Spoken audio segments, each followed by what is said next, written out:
Welcome to an Epiphany with Tiffany. My name is Tiffany, and I've just had an epiphany. This podcast is all about Christian singles looking for community. Christian dating can be quite a mess these days. I'll share stories from my guests and practical tips for successful love. Dating shouldn't be this hard, right? So grab your favorite snack or drink and curl up with this episode, and you might just have an epiphany of your own. Yeah, so I had to get up and get my hair or do my hair and all the things, and I was like, okay, we're gonna do a photo shoot. It'll be fine. Was it uncomfortable for you? Have you done photo shoot before? Yeah, I have. It's just been a really, really long time, and we're always self-conscious. So.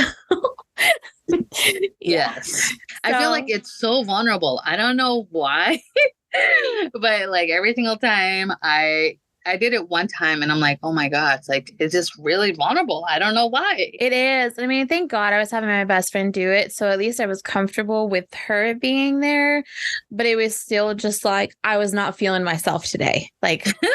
At all. And I was just like, okay, well, this is the day you have to do it. So you kind of have to, work through it. So it was a thing, but we ended up getting some really good photos. And so I was like, okay, I feel better now, but that's awesome. Yeah. When I woke up this morning though, I was like, nope, we are not in it right now. But it's okay. It's funny though. Okay, we're just gonna go into this. I feel like guys don't understand that being having that kind of insecurity, they have insecurities too, right? But I feel like in that aspect, guys don't get that. And I don't know if you have thoughts on it. Yeah, I mean, it's funny because men, they'll take a picture for you, and then they don't see that one eye is closed and the other one's open.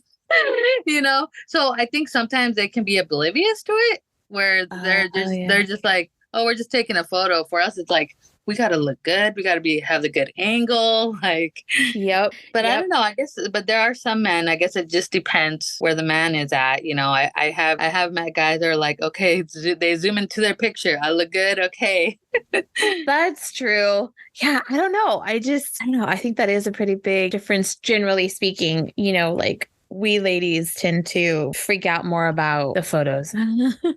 Yes, definitely. Because we're I feel like hormones play into that, whatever. Yes. Whatever's going on internally is playing into our mind and going, yeah, you don't look good today. Mm-hmm. And you're like, okay, let's speak some affirmations over ourselves, get our female playlist on, feminine energies. Right. I know. I had to just keep sucking it up. And I was like, you know what? I'm sure there's some cute ones.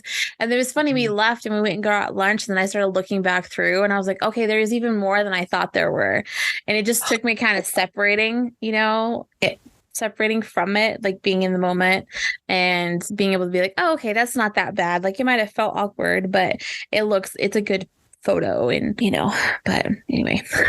I'm glad that you got more that you liked more, because the sex one, you only have a select and you're like, dang, I wish I had more. Yeah, we're we need to do this again. Yeah. Let's go here and do some other ones, which we might still anyway, just for kicks and giggles. But yeah, anyway. Okay. So that was a fun little rabbit trail into this. But were there any other questions that you felt like you wanted to touch more on than what you put, if you even remember? I think one of them was probably the intimacy question, because am I good to just share? Yeah, go for it. So I've been celibate 12 years now, but before that, obviously that means I had sex, and so I'm gung-ho, pure, doing everything I can for purity. And, once you've been waiting 12 years, it almost seems like that desire to want to wait kind of lowers down. Okay, maybe I might be open to it. Okay, I'm just going to be real here. Yeah, be real. So being a Christian woman, I in these 12 years, I just felt like it was, and I don't think it was anybody who instilled this. It was just something that I thought in myself, like, okay, I have to remain pure in order to find a husband, because if I happen to have sex, then God's not going to bless my marriage. He won't bless me with a good husband. And so like, I kind of started to resent God, because I'm like, I'm doing all the right things and you're not providing this man that I want. So if I'm being honest, like last year was a rough year for me, because I was just like, hey God, peace out. I'm going to go do my own thing. But that also took me to a place of, what were my true intentions with the Lord? Was my intention actually to really get to know the Lord and worship him and do it because I genuinely wanted to, or because I had a plan? That if I do all the right things, then you'll bless me. And so I had to check my heart and also be okay with the fact, like, hey, if you mess up, it's okay. Like, God will forgive you. He'll still bless your marriage. Like, I'm not saying, oh, that's a free pass to go have sex. I'm just saying, if it would have happened, like, it's not the end of the world, where I thought it would have been. And obviously, and I'm now in that place where I'm like, okay, I'm back strong with the Lord again. And I guess I'm not like as hardcore. Like, I would go on a date with a guy and be like, hey, just so you know, I'm waiting till marriage. Instead of allowing this possible date to flourish and grow, and to actually see if the guy, would actually like me first before I even talked about that. It's like, I'm like, oh, here's a wall. Let's see if you can get over it. Yes. So that's something that for me now, I'm at a place where it's like, okay, my goal is to wait till marriage. If an oops happens, it's okay. We get back up. We follow the Lord. That's where I'm at. Yeah, I love that though. Like, you bring up such a great point that I think a lot of us get stuck on. We have this idea that for whatever reason that God is going to do such and such and such, if as long as we do blah blah blah blah blah blah blah. You know what I mean? And it's just like, where did that come from? Like, because even if you read the Bible, that's not how it works. Like, he's not just handing everything over on a silver platter, like, I mean, even Solomon, right? Okay. So he asked God to be the wisest man. God made him the wisest man. And then because of that, he got all these blessings and stuff. But he even still wrote Ecclesiastes, where he says, vanity, vanity, all things are vanity. Okay. That's a slight paraphrase. You know what I mean? So he even knew and realized that all of these things that I got, I may be the wisest person on this planet right now. I have all of these things, a bazillion wives, right, all this worldly stuff. He has so many wives. It's freaking crazy. Anyway, but all of that. So he got everything he wanted, right? But he still realized that that's not the whole point of it, And I'm like, if he can look at life and realize that even though he had everything, right? What is our issue over here thinking that God's going to just hand us all this stuff? Because that's not it. That's not the point. Yeah. Anyway, I could rabbit trail about that one for a hot minute, I'm sure. But yeah. But you brought a good perspective, so it's good. Yeah. Well, thanks.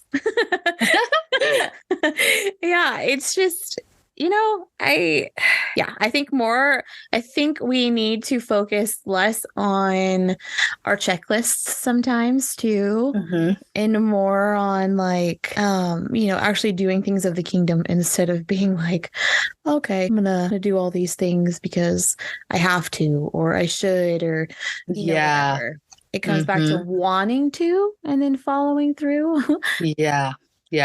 And what you said, like because you actually have a desire to, not because, if I do this and I look good or whatever, definitely with you on that one. Yeah, it's sad. I feel like when I look at the modern day church right now, it's like, that's what it all is. It's, a lot of selfishness and like, things that sound like biblical truth, but really aren't biblical Truth. Yeah. Yeah. And so it's just like, how do we step away from that and actually get back to the core values in what Christianity, or what that actually looks like, what Christianity, being a Christ follower, actually is, instead of all these outward perspectives. Yeah. And one of the things, which I don't know if that was, it still involves intimacy, but also masturbation. Like, I felt like I was that taboo girl that would bring it up, because I'm like, can we be real about this? Because sometimes I feel like a teenager, like how, like how bad my body wants something, and like battling with, having guilt, shame, and like, I'm not good enough because I can't be pure for a whole month without, masturbating, and like that whole ordeal, and it's like, okay, well, that might be a reason you might not be getting a husband, because you're still sinning. And it's just like, but my intention, my heart is like, no, but I'm doing what I can to not do it. And then in the moment it just happens, but Yeah. and like trying to work through not feeling guilty about it. That's where I'm at. Cause I know I have to be pure, but I'm also 39, so, Right. so obviously, having those moments of conviction, making sure I'm not thinking about somebody else, while I'm doing those things. But that's something that is hard, because I know what the word says, like, try to think about these things, the pure things. And sometimes the human flesh wins that battle. Yeah, it does. And so the other taboo topic is porn, right? And like how, a lot of people don't realize statistically how many women actually struggle with it, and it's just like, and I've been tempted, like this year, I was actually tempted to want to see it. And I'm like, what the heck, because this whole time I've been using my imagination. Oh, that sounds so bad. Okay. We're being real. Yeah. And so I'm just like, I was tempted, and I was just like, nope, like, I already know, like, if I already struggle with my own thoughts, this is just going to be a snowball effect. And I don't want to do that to myself. And a part of me, I felt like, okay, because I'm masturbating, this is another reason why I'm not getting a husband, because somehow these girls are making it. They're doing it. They're making it happen, because no one talks about it. And then another thing, or do you want to say? No. Go ahead. Okay. Go ahead. Another thing that I reviewed from our notes was like the one person. I used to be that girl, that I believe that there was one person. And then when that one person appeared, then he wasn't that person. And, so it was just like, well, he was tall, he was this, he was that. And then like, I had a list, like he's got to be blonde with blue eyes, 6'2", not muscular, but husky, and have a lumberjack beard. Yeah. I had a vision, girl. I had a vision, and like of what I wanted. And it's funny, because I was just actually talking to my guy friends about this. Yes. I said, but I'm actually at a place that I've surrendered that. And if God decides that he knows someone is better for me than what I want, I'm willing to surrender it, And one of my friends is like, I rebuke that because, because they know me, for the years, like the last probably 7 years that they've known I've been single, so. Yeah. Again, such great points. Like the thing that I was gonna say is, you're right, we don't talk about it, and I think more of us ladies struggle with either the porn or the masturbation than we want to let on, because of the shame and the guilt, right? And we've been told from like a young age. I don't know if you grew up in the church or not, but like for me, I grew up in the church, and we were told from a young age that these two things are a guy's issue. They're not a woman's issue, right? And so it's even more of a taboo subject. And I'm like, okay, but we all struggle with sexual sin on some level. And so what the taboo nature of it is what's making us feel guilty. I mean, obviously there's the added aspect of we're doing something that we know we shouldn't be doing. But the taboo part of it, like, adds in that shame and the guilt on a higher level, I feel like, than, it should be necessarily. Because, I mean, if you can talk about it, like if you confess that, what does the Bible say? If you confess it, to another person, like that takes the power away, right? Like Satan doesn't have that foothold anymore because you have verbally told somebody else, like, hey, I'm struggling with this. And if they're actually accepting of it in the sense of like not putting more guilt and shame back on you, then that still releases the foothold. Oh, yeah. It brings it to the light. Yep. Because I remember I would ask my circle of friends, I'm like, hey, so like, because I was like embarrassed to bring it up, but I knew it needed to be talked about. I'm like, you guys like struggle with this? And like out of like my 3 friends, maybe one did and the other ones didn't. And I'm like, what's wrong with me? Yeah. Like, what door do I have open that is allowing, this to happen? But as I've been more open and transparent about it to people, and it probably makes them awkwardly uncomfortable for me to be straight up. Obviously in a group with women. Yeah. But then more people have that freedom to speak. And the more freedom we have, the less we isolate about it, and we can move on and help each other. Exactly. And I think that's, I'm going to probably go on a rant here for a second, but that's fine. I think like, that's my whole thing. I just rant. So I think that is one of the biggest areas for Satan though, is the isolating, right? That's how, when we have ideas about like, oh, I don't want to go to church because I have church hurt, right? Or, we're all they're all hypocrites, so I'm not going to go there. Like insert stupid cliche thing here, right? Yeah. But once we're isolated in whatever it is that we're isolated in, he just has all the power, And it's just like, stop it. like, why are we allowing certain things to divide us? I don't know. But, I think about like secondary issues versus salvation issues, right? There's so much division among a lot of those things. And it's like, again, why? What are we focusing on? What are we allowing to be footholds? Like in what areas are we allowing the enemy to actually work within the church instead of just being like, no, get behind me, Satan, like get out of here with that BS, because that's not, you know what I mean? Like, Yes. Yeah. I think that's a mic drop right there. Mic drop. That's a sound bite right there. Yes. But seriously though, and I could honestly rant about that for a while, just because it's so frustrating to me to see, so much division.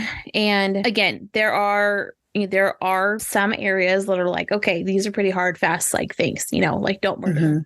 Okay.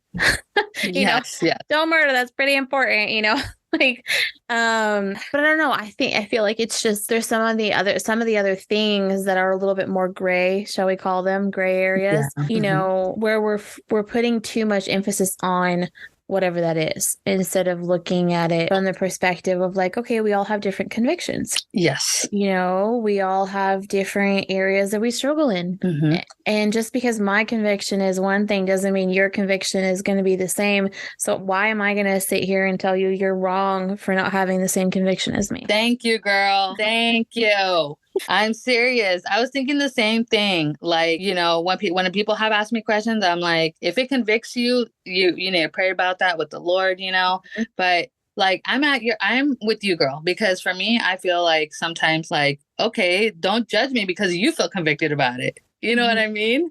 Or like, don't get offended, or instead like have compassion of whatever my situation is. Right. Because sometimes, with going back to masturbation or pornography, it's like, oh no, you must have a door open. It's you, like there's this like blaming instead of having compassion. Like, oh, you know what? Like, I don't know if it's like the people who probably haven't been there that lack that compassion for the people that are like truly genuine seeking. Like, can you just listen and like be there, support me, love me through this, instead of like bashing me or blaming me because whatever, or just say you're gonna pray for me. Like, do you know what I mean? Like, I feel like I have heard that before. Like, oh, what did you do? Or like, oh, like, that's not my issue. So I don't know, why you're having that, you know, like, I don't know, like, I understand that we should stand up for what we believe in. But I think just being more self-aware of others and because that's what's going to cause isolation, going back to that isolation and that shame. Like, we already battle with our own shame. I don't need you to make me feel more shameful about my situation. Thank you. Yes. Yeah. So that's definitely one thing that I have learned, you know, through my personal experiences, because I knew when I lacked empathy or compassion, you know, like, I didn't deal with depression before. And I would tell my sister, oh, like, do affirmations, praise, listen to worship, like, until I was in it. And I was like, oh no, this is way stronger than just praying a few words or whatever. Like, sometimes you need actual medication to help your mind, you know? And thankfully I can say this because I've been 2 years free after a month ago, baby, like getting off of medication. And I remember feeling shame about that, Tiffany. I'm like, why do I have shame about depression? Like, you know, am I not good enough? Christian, going back to that again. No, that is a lie straight from the devil's mouth. Yeah. And again, it's just like, I don't get why we're focusing on all of these like other things. I mean, they're not little things, but there's no reason to shame somebody else because of what they're struggling with. Like, yes, there are times where we have to call each other out. Like, if we see, you know, somebody clearly sinning, right? But you're still going to do that in love. You're not going to just sit there and not publicly on Facebook. Yes. Don't get me wrong. It's real hard sometimes. It's real hard sometimes. But yeah, I agree. Like, you should do that privately. And, you know, obviously there's things like that need to be called out in front of the church, as far as like, if you go through Matthew, is it 27? Matthew 17? Shoot. Church is plain. Whichever one that is. I think it's Matthew 27 though.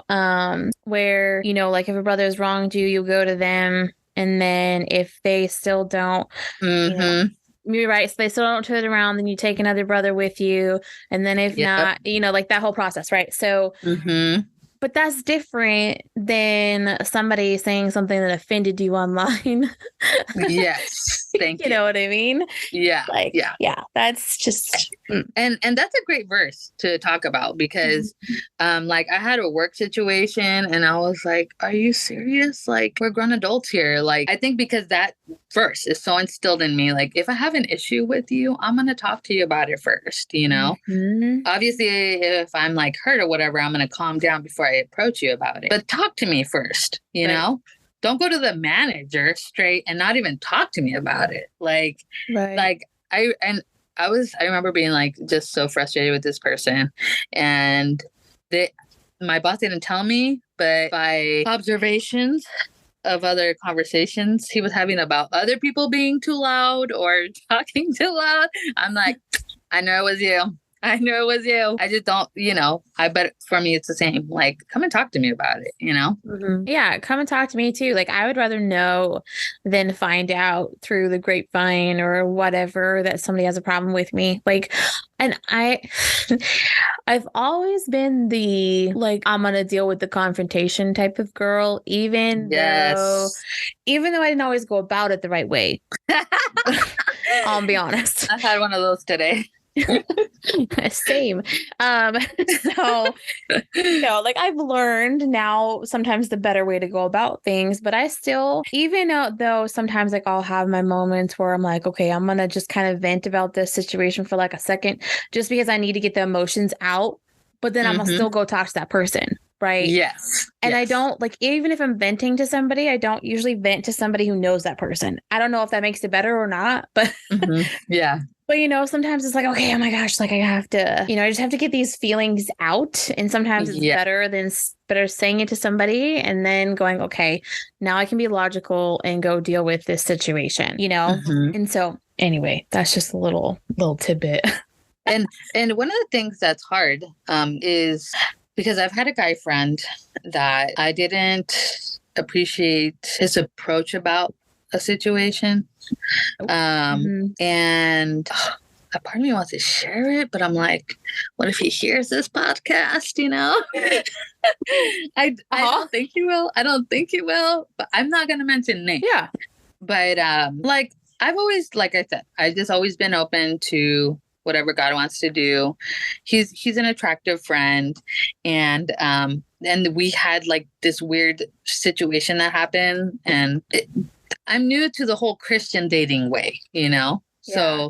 So I thought we were going to date, but we didn't because he prayed about it. And he's like, the Lord said no, but then he dated somebody else. And anyways, so we have history, you know what I mean? Right. And so he was telling me like, oh yeah, I'm between like these two girls about that I like them or whatever.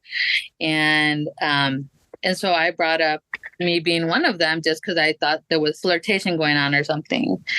And he calls me and he's just like, I really feel like you need to like break off that hope that something's going to happen between us because that's what's holding you back from meeting your husband. So I was like, okay, well, I'll pray about that, what you just said. Because he wanted me to like stop and pray right in that moment. He's like, okay, so like, are you going to pray? I'm like, no, like I'll pray about it on my own time.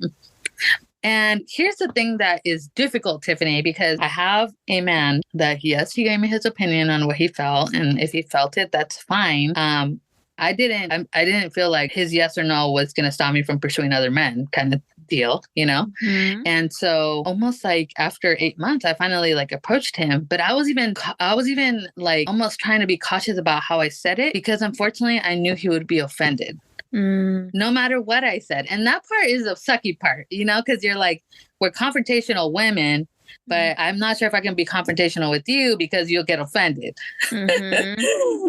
And yeah, he ended up he was just like, yeah, he said whatever he needed to say, and I forgive him. I'm not mad at him. Like whenever he wants to talk to me, he can talk to me again.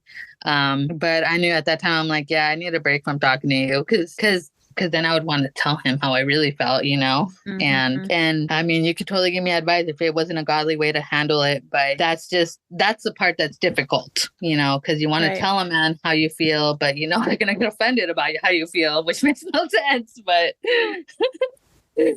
Yeah, I mean, I probably would have done the same thing, to be honest. It would have been like am I saying it for his benefit or my benefit, you know? Like, that's how I sometimes think about it. Because sometimes, even if I want to say something, it doesn't mean that it's coming fully from, you know, where it should be coming from. Yeah. You know, and that's why I waited. A couple months. Yeah, exactly. You got to sometimes let those like emotions kind of ebb and flow, you know? I mean, I've been there with another person from my past, and like we were friends for a while, and I felt like the same thing. I thought it was going to go somewhere and it didn't. But you know, it was fine. Yeah. Like I can see now why, you know, why it wasn't a thing. You know, but I've had other people tell me that too, like where they're like, oh, you're stuck on this other person. And I'm like, no, but I'm really not. Like, you know, but I'm not. Like, I'm still dating and, you know, whatever. Like, because I have been rejected way too many times to count. So, you know. I'm with you there. It's just like, okay, like, yeah, it might still hurt a little bit. Like it did, like years and years ago. But I'm just saying, like, you know, it doesn't mean that I'm still hung up on him or the situation or, you know, whatever. It just, yeah, in that situation, I didn't really ever, like, we never really had closure.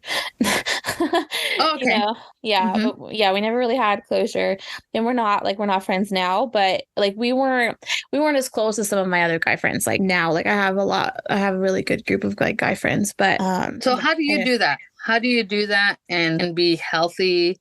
Because I'm like, if I'm attracted to you and we're friends, like that's hard for me. And you're single. You know what I mean?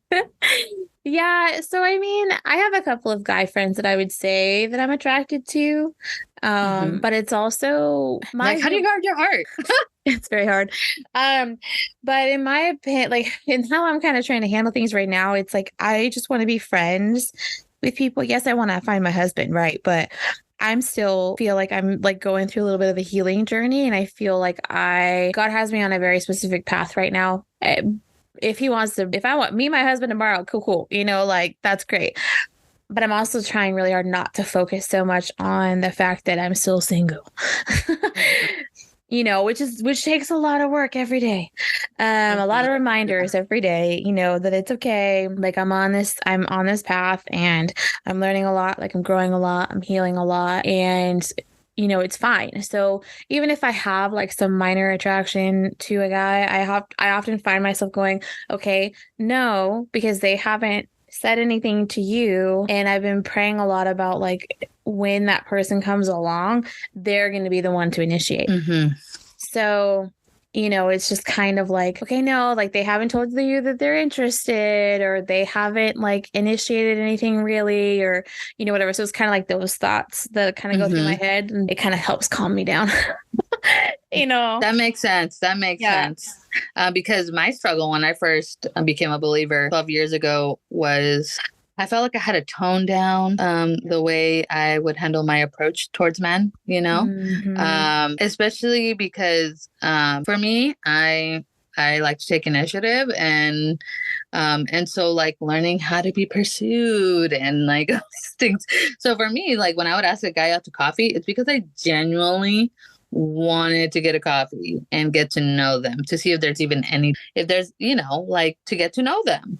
Not like I'm going on a date because I like you. I actually just want to have coffee to know you and see where that goes, you know? And I got rejected a few times with that. And I was just like, I'm like, why is this such a big deal? Like, I'm just asking you to coffee, not a date.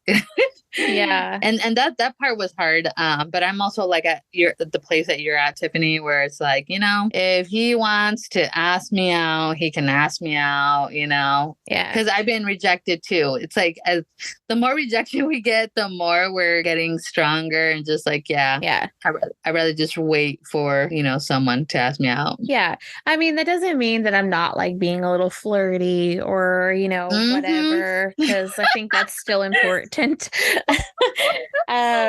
But that's still not necessarily like, I feel like that's not me even taking initiative. That's just me kind of going like, hey, I think you're attractive, so I'm going to put this out here and see what you do with it. But, you know, if everybody uses the term drop the hanky, and I'm like, sorry, no offense. Like, I don't like that term, but, because I feel like you can still, obviously, if you're in a relationship, don't do this. But I still feel like you can flirt with people and it not be a thing. That's just my opinion. You know, like, and it's easier if you're attractive. You know, it's just yeah. But I think that points to putting too much pressure on things and being like, hey, let's get to know each other. I'm not looking at this being, you know, you being my future husband. Like, no, let's go hang out and see what happens. Like, why does it have to be all this pressure? Yeah, like, let me go pray about it. Let me this and that. I'm like, oh my gosh. Like, that's cool. That's cool. You know, you want to have that desire to pray and stuff like that. But it's like, it's just a coffee. You know? Thank you. Do you really need to go pray about having a coffee with a girl? Like, in all honesty, come on. Yeah. That's what I'm saying. Like, okay, so this is going to go into another little tangent, but I feel like we over spiritualize things. And in that aspect, it's just coffee. Coffee does not mean you're putting a ring on her finger. Okay. And that's probably coming out very sassy and sarcastic, but it's the honest truth. And exactly. Stop putting so much pressure on things. Like, just get to know girls, get to know men, or get to know women and get to know men. Like, just stop putting all this pressure on things that don't need the pressure. Oh, and like, it doesn't have to be a group date. Like, it doesn't have to be a group outing to have coffee. Like, obviously we can go on group outings and stuff, but like I'm the type of person that I like what is that word?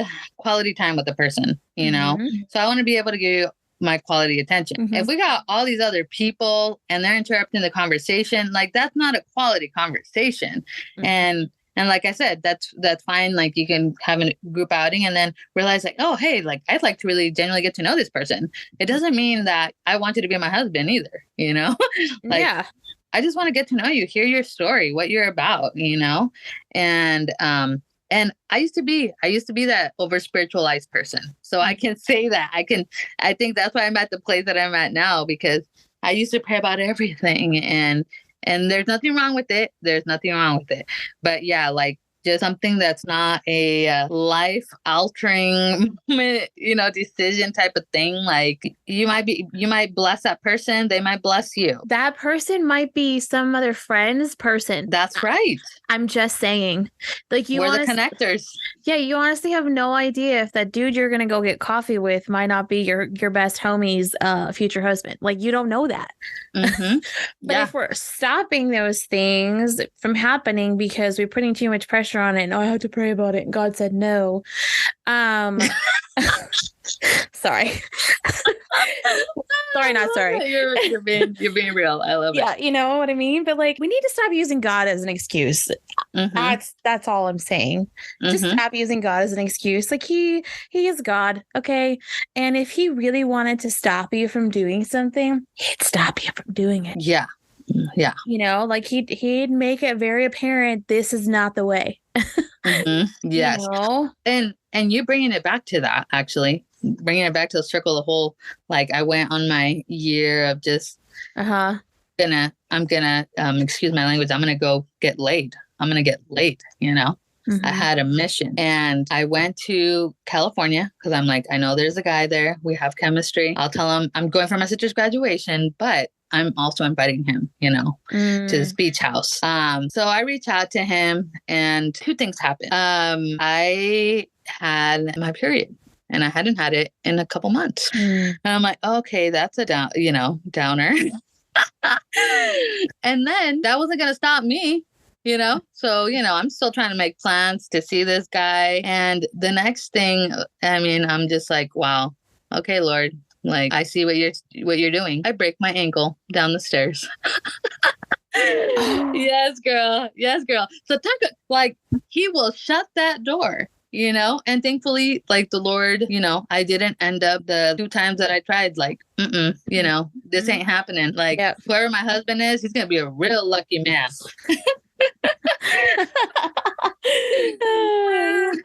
Seriously. Oh my gosh. Yep. He will close that door if it's something that, is going to be detrimental. Like, he will make it, especially if you've prayed prayers like along the lines of like, hey, help me resist temptation, or like whatever. I've noticed that there's been times where when I was younger, I would pray like specific prayers, and then sometimes you'd like forget about them, right? And then a situation will come up, and it'll be like, oh, I specifically prayed about this a hot minute ago, and here's God answering that prayer, and I'm like, okay, cool, thanks. Yes. Thanks, homie, for like listening to that all these years later that I totally forgot if that was something I prayed about. And just that's the other thing too, is his answer isn't always like right away. Sometimes we have to wait. Those things to come to pass. And even when we get frustrated, doesn't mean he's not working. So anyway, that's a pretty crazy but also hilarious story. Yeah. That's his like, girl. Yeah. No, you've been praying too many years. Yeah. And you know what? I wasn't mad. I was just like, okay, God, I remember how powerful you are and that you are in control. Yep. And that's all, Yep. Yeah, exactly. Oh my gosh, that's so funny. Just like, I don't know why, but I'm just like picturing you falling down the stairs or something. Oh, like, was it not? Heard it. Was it really? So this beach house, it's obviously in front of the beach, and the house cleaning lady had just wiped down the stairs because they were slippery. Oh yeah, I went down like 4 stairs, girl, 4 stairs, boom, boom, boom, boom, and I'm like, I told my little sister, I'm like, just give me a moment. And my other sister heard it, and she's like, what just happened? And I was like, yeah, this ain't no sprained ankle. This is more than a sprained ankle, And months later, I have my ankle brace, and thankfully I'm good to go now. But it was just like, okay. Your testimony, Lord. Like, he'll shut the door that needs to be shut. and we'll open the doors that need to be open. Even if we have to wait for it, those doors will open wide and it'll be very clear, I feel like. And sometimes I get stuck in my head where I'm just like, okay, this door is not opening, so maybe this isn't the one he wants me to walk through. But that also, it's also like, well, this door might not be opening right now. Good. Like you just got to wait for it still. Because I feel like in that situation where it was very clear, like God was like, nah, girl, you're not doing this. You know what I mean? Not today. Yeah. You thought you were gonna, Anyway, I feel like it's way more clear when it's no, and sometimes the wait versus the yes isn't always as clear. Because sometimes the yes is only a yes for this little itty bitty thing, not this grand thing that we thought. You know what I'm saying? And so sometimes we can walk through this door and think, oh, hey, cool, we're going to head down this path. Like that's clear as day. I see the light at the end of the tunnel, right? But then here comes this little detour because God actually wants you to go this way instead of getting straight to that aspect, because maybe there's a season that you're coming into where he has something he wants to teach you, right? And you have to take this little itty bitty detour through this other door. And then you still might end up back on that original path. You just had this other little thing happen because you needed to learn something. Or be humbled, like with art, like I told you, I would over spiritualize things. I think that us being authentic in our faith is going to attract more people because they're like, okay, cool, I can be myself and you're not going to judge me, but you're going to walk me and love me through it. Hey, thanks for listening. I hope you've enjoyed the stories and the perspectives that were shared in this episode. Please share it with a friend whose dating life might need some help. Wink, wink. If you want to connect with me on social media, you can find me on Instagram, TikTok, and Twitter @AnEpiphWithTiff. I really hope to see you there. There are multiple ways that you can support my show. You can pray for me, rate, review, and share any episode that you love. Or you can even financially contribute by going to patreon.com/anepiphany with Tiffany. Until next time, I'm Tiffany, and I hope you just had an epiphany.